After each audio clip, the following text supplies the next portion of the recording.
हरे कृष्णा। भगवद गीता के प्रथम अध्याय में श्लोक संख्या 15 से लेकर और श्लोक संख्या 18 इसमें कई सारे महारथियों के शंख बजाए जाने का वर्णन किया गया है और साथ ही साथ भगवान के भी शंख बजाए जाने का वर्णन किया गया है। तो सेनाओं का वर्णन, शंखों का वर्णन और भी इस तरह से अर्जुन का लेमेंटेशन।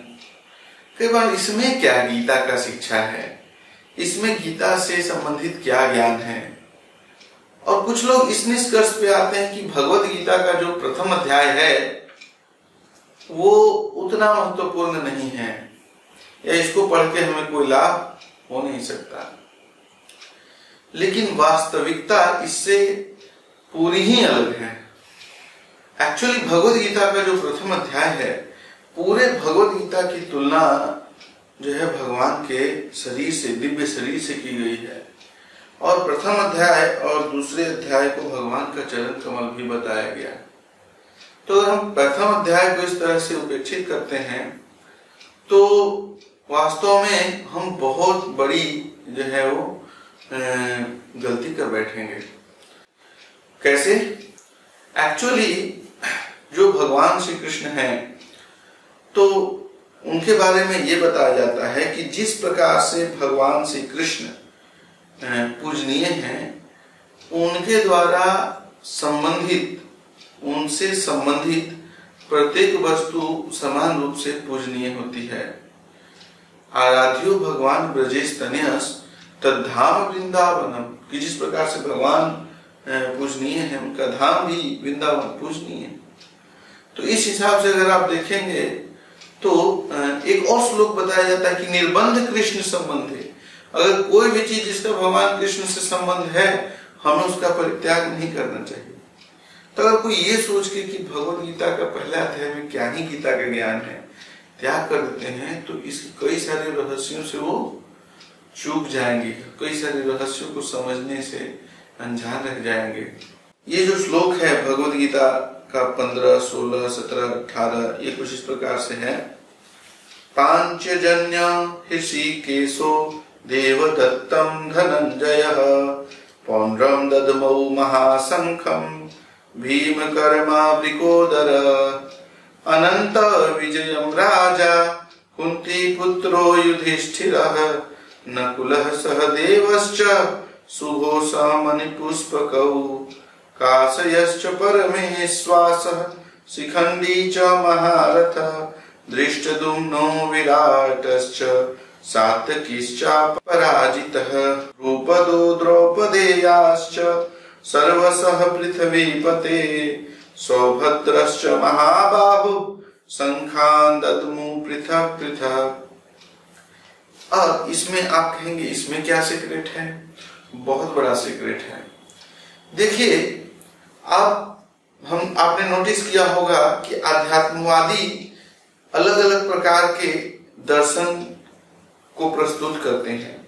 जैसे कुछ लोग हैं वो भगवान के निराकार पक्ष को ही सर्वोपरि बताते हैं कि कुछ नहीं है, एंड में सब कुछ जो है वो, जब हमें मोक्ष मिल जाएगा तो सब कुछ ब्रह्म ज्योति जो कि एक प्रकाश है उसमें मिल जाएगा and everything will be finished. हमारा अपना अस्तित्व खत्म हो जाएगा, आपका भी अस्तित्व खत्म हो जाएगा, हम सब उसी ब्रह्म से आए हैं, उसी ब्रह्म में चले जाएंगे। लेकिन अगर आप इसको एक दूसरे दृष्टिकोण से देखेंगे, ऐसे ब्रह्म की प्राप्ति कौन करना चाहेगा जिसमें आपका सब कुछ खत्म ही हो जाएगा? So actually it is a kind of spiritual suicide. और ये भक्ति संप्रदाय के जितने भी आचार्य हैं उनके द्वारा ये अनुमोदित नहीं किया गया है इस तरह का विचार। इसको मायावाद दर्शन भी बोलते हैं कि यानी कि ब्रह्म को हम भगवान से भी बड़ा बताते हैं, जबकि भगवद गीता में ऐसा नहीं। भगवान बताते हैं कि ब्रह्म नो ही प्रतिष्ठा में, कि मैं ब्रह्म जो हूँ मेरी प्रतिष्ठा है, मेरे द्वारा बनाया गया है, मेरे शरीर की कांति है। इस तरह से हम समझ सकते हैं। तो कहने का मतलब कि एक और तो कि जहां पे कि अध्यात्मवादी लोग अपना अस्तित्व खत्म करने की बात करते हैं, इसीलिए ज्यादातर लोग आध्यात्मिकता में रुचि भी नहीं लेते। जब सब कुछ खत्म ही हो जाएगा, इससे अच्छा तो यही जीवन चल रहा है जो चलने देते हैं। ये थोड़ा दुख भी आएगा, सुख भी आएगा, बट हम खुश हैं, हमें मोक्ष नहीं चाहिए। इसीलिए देखिए कोई प्रयास भी नहीं करता कि हमें कोई मोक्ष या इस तरह का कोई चीज हमें मिल जाए, क्योंकि हम सब अपने काम धंधे में लगे हुए हैं और हम बोल देते हैं कि कर्म करना जो है वो भगवान ने हमें कर्म करना सिखाया तो हम कर्म कर रहे हैं। लेकिन रियलिटी कुछ और है। हम देखते हैं कि भगवान शंख बजा रहे हैं, उसका भी नाम है पांचजन्य। भगवान की बांसुरी है, उसका नाम है। भगवान के चक्र हैं, उनका नाम है। भगवान का धनुष है, उनका नाम है। हर चीज का एक नाम है, व्यक्तित्व है, पर्सनैलिटी है। तो आध्यात्मिकता ये नहीं है कि आप भगवान से जुड़ते हो तो आपका भी सब कुछ खत्म हो जाता है, नहीं। आध्यात्मिकता ये है कि जब आप भगवान से जुड़ते हो तो आपकी एक शाश्वत वास्तविक पहचान आपको पता चलती है। जैसे कि हम इस श्लोक में देख रहे हैं, जितने भी लोग हैं, है ना, देवदत्तम धनंजय, अर्जुन के जो संघ थे उनका नाम देवदत्त था। तो जब हम भगवान और उनके भक्तों से जुड़ते हैं, और यद्यपि हम एक शंख जो है प्राय निर्जीव वस्तु होता है हमारे भौतिक जगत में, लेकिन हम देखते हैं कि आध्यात्मिक जगत में जड़ जैसा दिखने वाला वस्तु भी उसकी एक व्यक्तित्व होती है, उसकी एक पहचान होती है।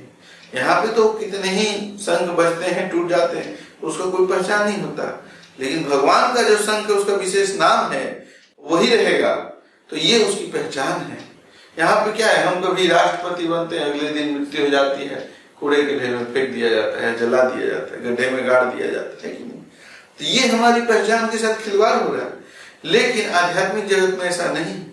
तो स्पिरिचुअलिटी वहीं से प्रारंभ होती है कि हम जब भगवान के संपर्क में आते हैं तो हमारी वास्तविक पहचान बनती है, न कि हम अपनी पहचान खो देते हैं।